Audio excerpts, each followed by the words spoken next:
આજરોજ બપોરના 1:15 વાગ્યાની આસપાસ ગાંધીધામના ગાંધી માર્કેટ નજીક આવેલ સંકેત નિધિ આંગણિયા પેઢીના સંચાલક કેતનભાઈનું અપહરણ કરી જવાયું હતું. આ ઘટનાના સીસીટીવી પણ સામે આવ્યા હતા. સીસીટીવીના દ્રશ્યો મુજબ એક કારમાં આવેલા આરોપીઓએ બંદૂકની અણીએ કેતનભાઈને કારમાં બેસાડીને લઈ ગયા હતા. બનાવની જાણ થતાં એસપી સાગર બાગમાર સહિતના ઉચ્ચ અધિકારીઓ ઘટના સ્થળે દોડી ગયા હતા અને તપાસ આદરી હતી.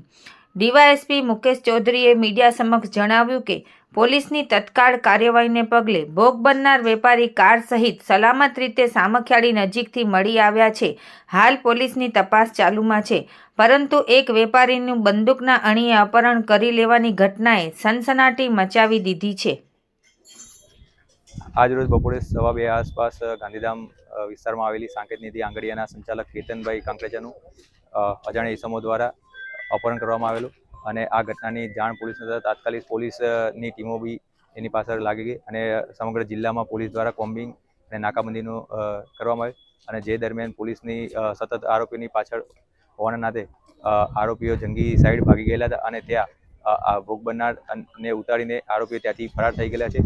અને ભોગ બનનાર અને જે ગાડી સ્વિફ્ટ ગાડીમાં કેતનભાઈનું અપહરણ કરવામાં આવ્યું તે ગાડી અને ભોગ બનનાર પોલીસને મળી ગયેલ છે. અને પોલીસ દ્વારા આરોપીઓની તેમજ આ સમગ્ર બનાવ કયા કારણસર બનેલ છે તેની તપાસ તજવીજ ચાલુમાં છે. મુદ્દામાલ કે બિલો છે, રોકડ રકમ કે હજુ પોલીસ દ્વારા આ બાબતે તપાસ ચાલુમાં છે.